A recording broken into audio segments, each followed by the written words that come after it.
Good morning to all the students. Good morning to all students.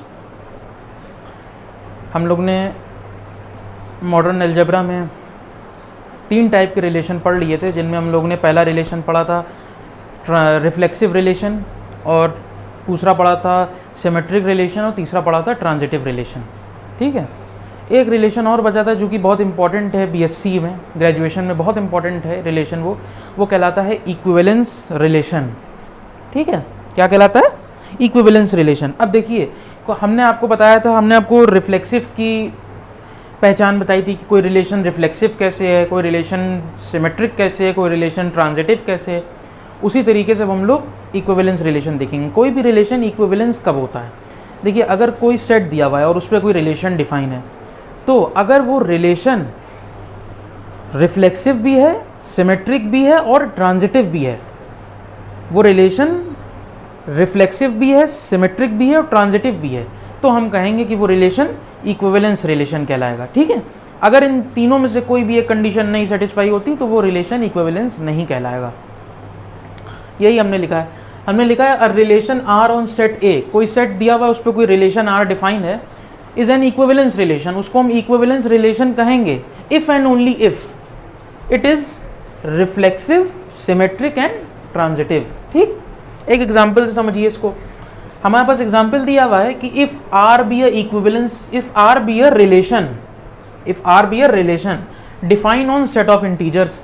हमारे पास क्या दिया, जैसे वहां पे सेट ए था, यहाँ पे हमको दे दिया सेट ऑफ इंटीजर्स। कह दिया कि सेट ऑफ इंटीजर्स दे दिए, उन पे एक रिलेशन डिफाइन कर दिया, और वो रिलेशन क्या दिया हुआ है? वो रिलेशन दिया है A comma B such that A minus B is an even integer, ये दे दिया। अब देखिए,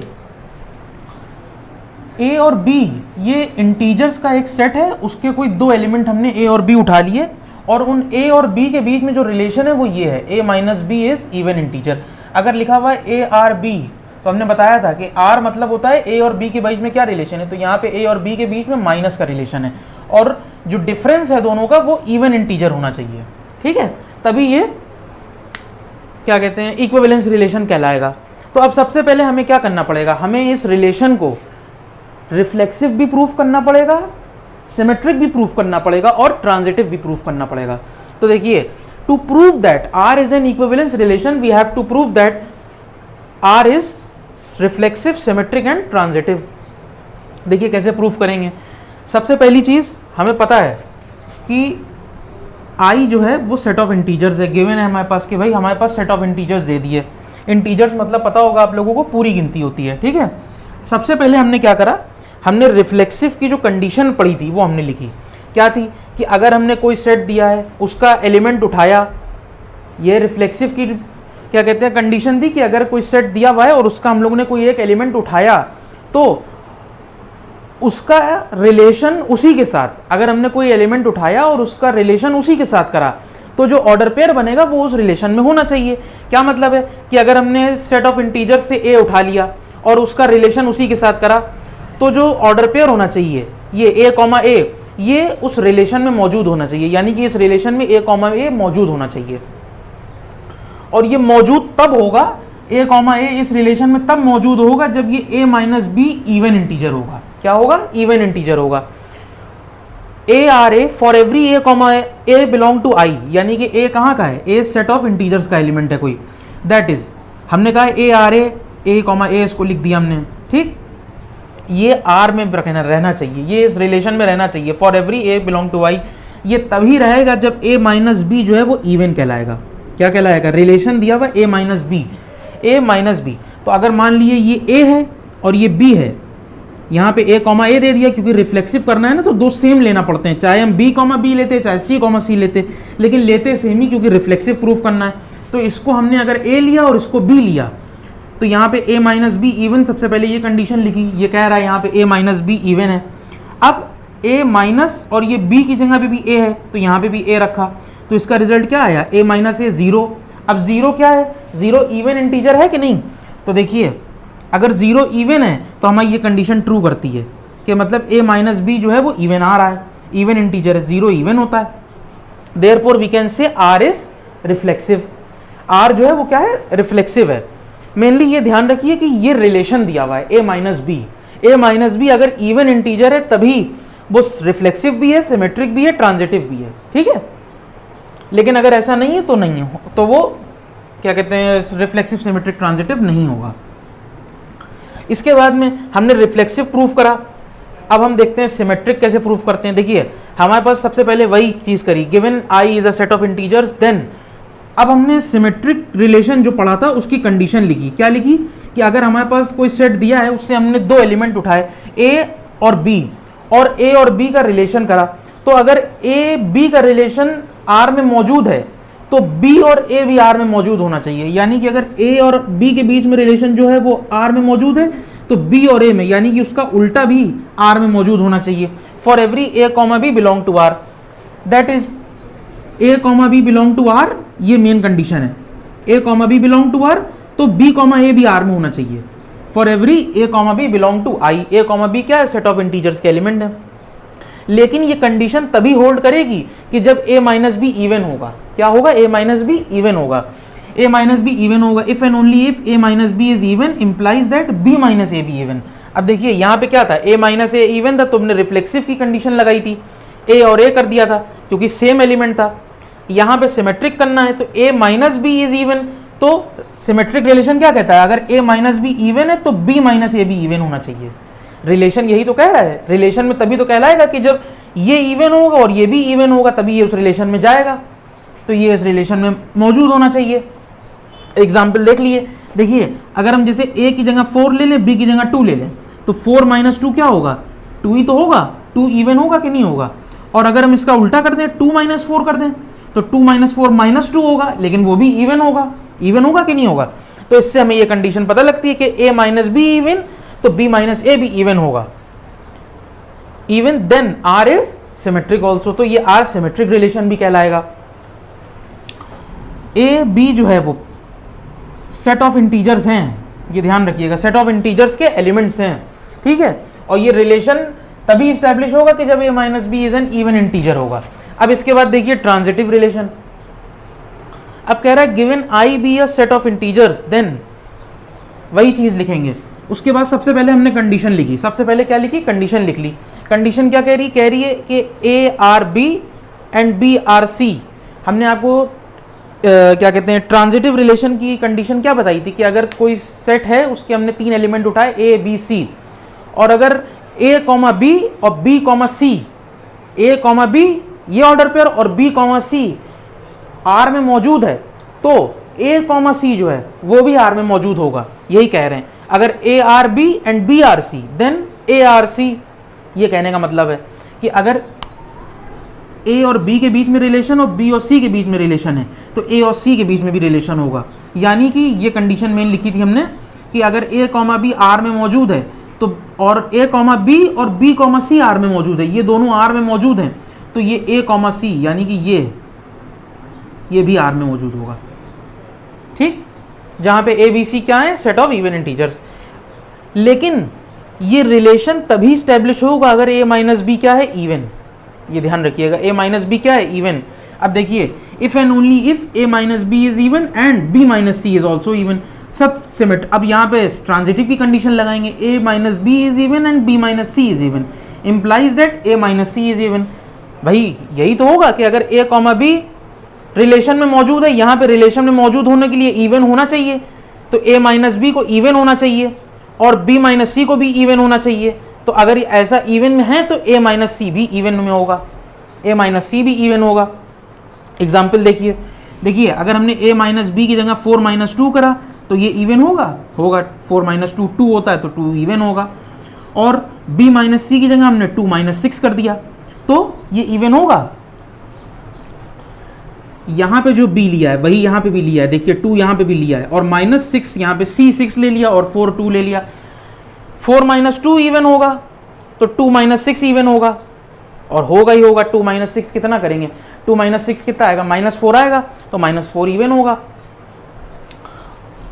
तो अगर ऐसा है तो यानी तो a माइनस सी भी इवन होगा। a माइनस सी मतलब ये a है और c क्या है, c 6 है। ये 4 माइनस 6 भी इवन होगा, 4 माइनस 6 भी इवन होगा। और होगा देखिए 4 में से 6 गया -2 बचेगा, -2 इवन है, therefore R is a transitive relation, R transitive भी है। तो अब हमने ये चीज़ प्रूफ कर ली कि हमारा जो रिलेशन है वो रिफ्लेक्सिव भी है, सिमेट्रिक भी है और ट्रांजिटिव भी है। तो अगर ये चीज़ क्या कहते हैं सेटिस्फाई कर गई तो हम कह सकते हैं कि हमारा रिलेशन जो है वो इक्विवेलेंस रिलेशन कहलाएगा। हम लोग ने इक्विवेलेंस रिलेशन देख लिया है ना। हमने देखिए सबसे पहले एक चीज़ ध्यान रखा करिए कि यहाँ पे कंडीशन लिख दिया करिए, ठीक है, इससे क्या रहता है, ईजी रहता है समझने में। तो हम लोग ने यहाँ तक देखा। इसके बाद में इक्विवेलेंस रिलेशन की एक बड़ी इंपॉर्टेंट चीज़ आती है इक्विवेलेंस क्लासेस। देखिए इक्विवेलेंस क्लासेस क्या होता है, देखिए इक्विवेलेंस क्लास, इक्विवेलेंस क्लास क्या कह रहा है। इक्विवेलेंस क्लास ये कह रहा है कि let R be a equivalence relation, let R be a equivalence relation on set A, ठीक है। देखिए सबसे पहले एक चीज़ समझ लीजिए कि इक्विवेलेंस क्लास जो होता है वो तभी निकाला जाता है किसी रिलेशन का कि जब वो रिलेशन इक्विवेलेंस हो। अगर वो इक्विवेलेंस नहीं है तो इक्विवेलेंस क्लास नहीं निकलेगा, ठीक है, इक्विवेलेंस क्लास नहीं होगा। इक्विवेलेंस क्लास तभी निकालेंगे कि जब वो रिलेशन इक्विवेलेंस रिलेशन हो, ठीक है।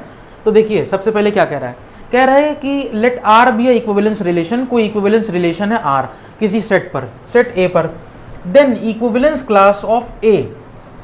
अब देखिए हमने क्या किया, हमने सेट ए का कोई एक एलिमेंट उठा लिया, सेट ए का कोई एक एलिमेंट ए उठा लिया, ठीक। हमेशा इक्विवेलेंस क्लास जो होता है वो सेट के एलिमेंट्स का निकाला जाता है, ठीक है, एलिमेंट सेट के किसी भी एलिमेंट का इक्विवेलेंस क्लास हमेशा निकाला जाता है। तो देखिए हमने कोई सेट ए का एलिमेंट उठाया स्मॉल ए, ठीक, तो हमने लिखा इक्विवेलेंस क्लास ऑफ ए। उसको लिखने का ये तरीका होता है, इक्विवेलेंस क्लास ऑफ ए को लिखने का ये तरीका होता है। अगर कहीं ये लिखा हुआ है तो इसका मतलब इक्विवेलेंस क्लास ऑफ ए, जहाँ पे ए क्या है, सेट ए का एलिमेंट है, ठीक, ये बात ध्यान रखिएगा।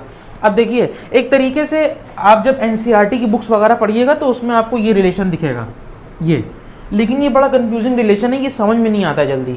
तो हमने उसको ईजी करने के लिए एक ये रिलेशन, एक ये फॉर्मूला टाइप का, आप इसको फॉर्मूला ही समझ रही है, ये फॉर्मूला निकाला, ठीक है।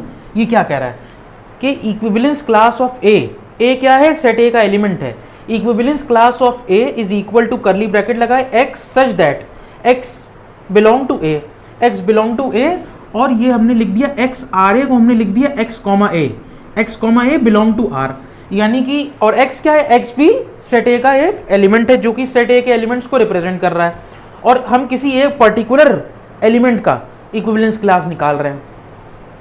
x जो है यहाँ पे, ये x सेट a के जो एलिमेंट्स हैं उनको रिप्रेजेंट कर रहा है, और a जो है वो जिसकी हम इक्विवेलेंस क्लास निकाल रहे हैं वो एक पर्टिकुलर एलिमेंट है, ये ध्यान रखिएगा, a पर्टिकुलर एलिमेंट है, और x जो है वो कुछ भी हो सकता है, ठीक, ये ध्यान रखिएगा।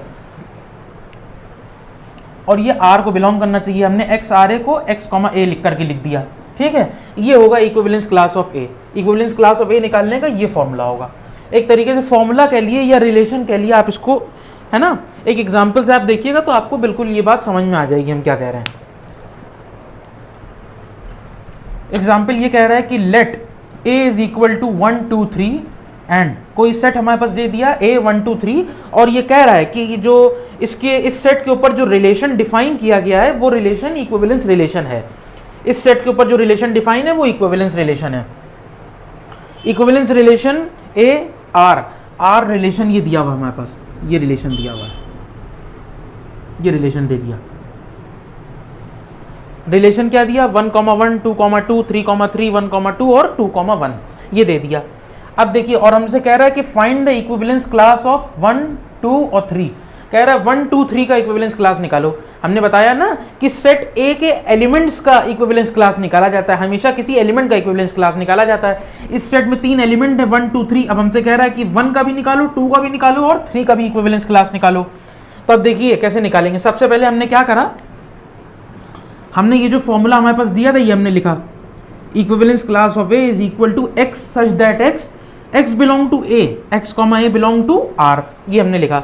अब देखिए चूंकि हमें 1 का निकालना है, 2 का निकालना है, 3 का निकालना है, तो सबसे पहले 1 का निकाला हमने, तो हमने यहाँ पे 1 लिखा, ए की जगह पे 1 लिख दिया। अब जब ए की जगह 1 लिखा तो यहाँ पे फॉर्मूले में जहाँ जहाँ ए था वहाँ वहाँ 1 करा हमने। देखिए x belong to A, x comma 1 belong to R. अब देखिए ये जो ऑर्डर पेयर आया एक्स कॉमा 1, ठीक, x, 1। इसमें जो सेकंड कंपोनेंट है इस ऑर्डर पेयर का वो 1 है। और अब आप एक काम करिए कि ये जो ऑर्डर पेयर है जिसमें सेकंड कंपोनेंट 1 है, ऐसा ऑर्डर पेयर इस रिलेशन में ढूंढिए कि जिसमें जो सेकंड कंपोनेंट हो वो 1 हो, सेकंड कंपोनेंट 1 हो, ऐसा ऑर्डर पेयर इस रिलेशन में ढूंढिए। तो एक तो ये ऑर्डर पेयर हो गया और एक ये ऑर्डर पेयर हो गया जिसमें जो है आखिर में 1 है, यहां पे भी आखिर में 1 है। और ऐसा ऑर्डर पेयर ढूंढिए कि जिसके लास्ट में 1 हो, जिसके सेकंड कंपोनेंट जिसका 1 हो। तो कौन कौन सा ऑर्डर पेयर हमें मिले? हमें मिला 1, 1 और कौन सा मिला? 2, 1 ये मिला, ये मिला। इक्विवेलेंस क्लास जो होगा 1 का वो इन दोनों ऑर्डर पेयर का पहला एलिमेंट होगा, ये होगा 1, 2। बात समझा? इक्विवेलेंस क्लास क्या होगा? इन दोनों ऑर्डर पेयर का पहला कंपोनेंट। सबसे पहले क्या करा? 1 लिखा, इधर से देखिए, सबसे पहले क्या करा हमने? इक्विवेलेंस क्लास ऑफ 1 लिखा, ए की जगह 1 रखा, यहां पे भी ए की जगह 1 रखा, तो यहां ऑर्डर पेयर क्या बना? x, 1। अब इस रिलेशन में देखेंगे ऐसा ऑर्डर पेयर ढूंढिए कि जिसके आखिर में 1 हो, क्योंकि यहां पे भी आखिर में 1 है। तो यहां पे दो ऑर्डर पेयर ऐसे हैं कि जिनका सेकंड कंपोनेंट 1 है, 1, 1 और 2, 1। तो हमने यहां पे लिखा 1, 1 और 2, 1। तो जो 1 का इक्विवेलेंस क्लास होगा उसके सेट में इन दोनों ऑर्डर पेयर के पहले कंपोनेंट आ जाएंगे, ये ध्यान रखिए। इसी तरीके से हम 2 का निकालेंगे इक्विवेलेंस क्लास। जैसे वहां पे x की जगह a की जगह 1 रखा था, यहां पे a की जगह 2 रखेंगे। x, 2 belong to r, x such that x belong to a, x, 2 belong to r। अब यहां पे ऐसे ऑर्डर पेयर ढूंढिए कि जिनके यहां पे इस रिलेशन में ऐसा ऑर्डर पेयर ढूंढिए कि जिसका सेकंड कंपोनेंट 2 हो, जिसका सेकंड कंपोनेंट 2 हो। तो उस रिलेशन में ऐसे कौन से ऑर्डर पेयर है कि जिनका सेकंड कंपोनेंट 2 है? देखिए 2, 2 और कौन सा है? 1, 2। ये है, यही दो ऑर्डर पेयर तो हैं कि जिनके सेकंड कंपोनेंट 2 है, क्योंकि यहां पे भी x, 2 दिया है ना, तो सेकंड कंपोनेंट यहां पे 2 है। तो रिलेशन में ऐसा ऑर्डर पेयर ढूंढना पड़ता है कि जिसके सेकंड कंपोनेंट 2 हो। तो देखिए, और जो इक्विवेलेंस क्लास होगा वो इन दोनों का पहला ऑर्डर पेयर होगा, पहला एलिमेंट होगा। तो हो जाएगा 2, 1, ये हो जाएगा। इसी तरीके से हम 3 को देखेंगे। अब x, 3 आ गया। अब x, 3 है तो यहां पे सेकंड कंपोनेंट क्या है इस ऑर्डर पेयर का? 3। इस रिलेशन में ऐसा कौन सा ऑर्डर पेयर है कि जिसका सेकंड कंपोनेंट 3 है? 3, 3। तो जो इसका इक्विवेलेंस क्लास 3 का बनेगा वो बनेगा 3, ये बनेगा। बात समझ आई? तो हम लोग ने इक्विवेलेंस क्लास देखा। इक्विवेलेंस क्लास कैसे निकालना सिखाया हमने आपको ये बताया कि अगर इक्विवेलेंस क्लास ऑफ ए ये दिया हुआ है x such that x belong to a, x, a belong to r। तो अगर हम 1 का इक्विवेलेंस क्लास निकाल रहे हैं तो 1 a की जगह 1 रखा, तो यहां पे भी a की जगह 1 रखेंगे, तो ऑर्डर पेयर बना x, 1। इस ऑर्डर पेयर में जो सेकंड कंपोनेंट है वो 1 है। तो हम इस रिलेशन में आएंगे, इस रिलेशन में देखेंगे कौन से ऑर्डर पेयर हैं कि जिनका सेकंड कंपोनेंट 1 है। तो ये है एक ऑर्डर पेयर और एक ये ऑर्डर पेयर की जिसका सेकंड कंपोनेंट 1 है। तो हमने यहाँ पे वो दोनों ऑर्डर पेयर लिखे, 1, 1 और 2, 1, ये दोनों ऑर्डर पेयर लिख दिए, ये वाला और ये वाला लिखा। तो जो इसका 1 का इक्विवेलेंस क्लास बनेगा वो इन दोनों ऑर्डर पेयर का फर्स्ट कंपोनेंट बन जाएगा, इन दोनों ऑर्डर पेयर का फर्स्ट कंपोनेंट बनेगा 1 का इक्विवेलेंस क्लास। उसी तरीके से हमने 2 का बताया, ठीक, कि x, 2 दिया हुआ है, तो इसमें कौन से ऑर्डर पेयर है कि जिसमें सेकंड कंपोनेंट जो है वो 2 है? तो 2, 2 और 1, 2 है। तो 2, 2 और 1, 2 और जो 2 का इक्विवेलेंस क्लास बनेगा वो इन दोनों ऑर्डर पेयर का पहला कंपोनेंट यानी कि 2, 1 बन जाएगा। नहीं बन जाएगा? उसी के बाद हमने कहा 3 का भी ऐसे ही निकालेंगे जिसमें x, 3 है। अब इसमें कौन से ऑर्डर पेयर है कि जिसमें सेकंड कंपोनेंट 3 है? मेनली ये चीज देखा करिए आप लोग कि सेकंड कंपोनेंट क्या है, सेकंड कंपोनेंट, और इस रिलेशन में ऑर्डर पेयर देखा करिए कि कौन से सेकंड कंपोनेंट में है। x, 3, तो ऑर्डर पेयर कौन सा है? 3, 3। तो यहाँ पे जो इसका पहला कंपोनेंट वो 3 है, इसलिए इसका इक्विवेलेंस क्लास 3 हो जाएगा।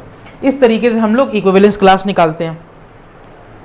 एक चीज और आती है, मतलब समझने को है एक चीज कि अगर मान लीजिए ये A1 है और ये A2 है और ये A3 है, ठीक है। अच्छा चलिए इस चीज़ को अभी ना समझिए, इस चीज़ को हम अभी बताते हैं आपको। अब देखिए एक बड़ी इंपॉर्टेंट चीज़ आती है पार्टीशन ऑफ अ सेट। देखिए क्या होता है partition of a set, partition of a set.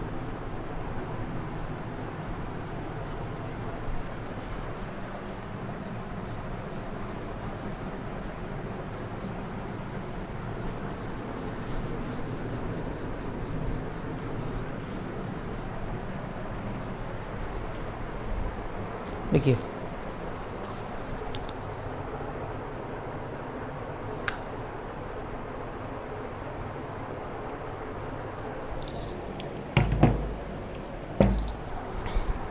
क्या है partition of a set,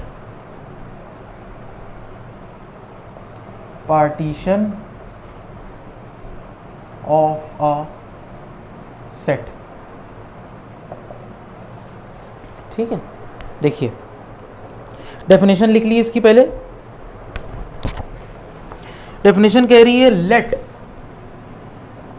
x be a non empty set, non empty set, let x be a non-empty set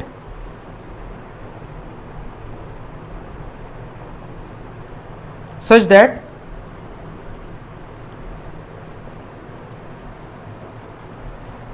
x is equal to a1 a2 a3 up to an, ये कह दिया, ठीक। कोई एक set है कि नॉन एम्प्टी सेट है x जिसके अंदर n नंबर ऑफ एलिमेंट्स हैं, n एलिमेंट्स हैं, ठीक है। तो अब आप देखिए अगर हमारे पास क्या कह रहा है partition of a set, partition का मतलब होता ही कि सेट को तोड़ देना।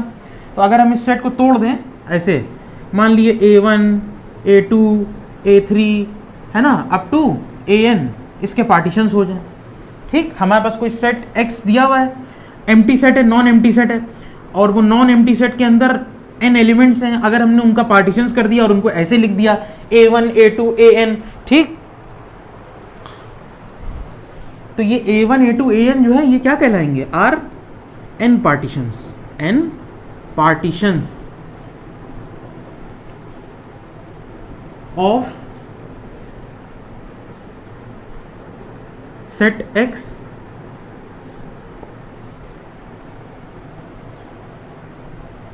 इफ ये जो a1 a2 an है ये इस सेट के n पार्टीशंस कहलाएंगे अगर ये कंडीशन, दो कंडीशन दी हुई हैं, अगर ये सेटिस्फाई करती हैं। पहली कंडीशन दी हुई है इन सारे जो सेट्स दिए हुए, ये जो पार्टीशन दिए, अगर हम इनका यूनियन करें a1 union a2 union a3 है ना, यूनियन a4 और dash dash dash union an करें तो हमको x सेट मिल जाए, x मिल जाए। और अगर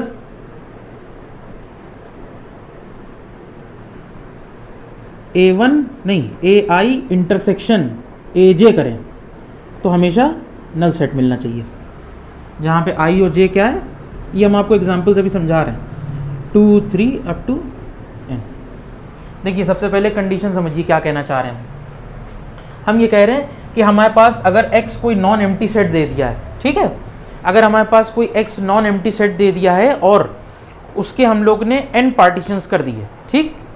n पार्टीशंस मतलब उस सेट के अंदर n number of elements they दिए गए और उनके हमने ये n पार्टीशन कर दिए, तो ये पार्टीशन तभी कहलाएंगे जब ये दोनों कंडीशन सेटिस्फाई करेंगी।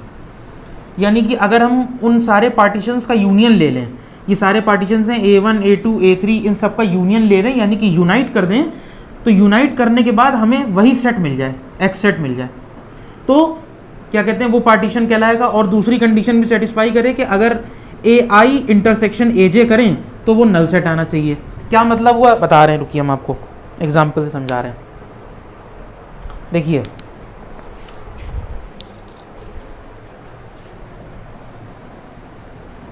एग्जाम्पल से समझिएगा, इसको समझ में आ जाएगा क्या कह रहा है। मान लिए हमारे पास कोई एक सेट दे दिया x, y, z, ये दे दिया, ठीक। अब आप बताइए हमें कि इस इस सेट के अंदर नंबर ऑफ एलिमेंट्स जो हैं वो 3 हैं। ठीक, सबसे पहले हम क्या करेंगे, हम इस सेट के सबसेट्स निकालेंगे।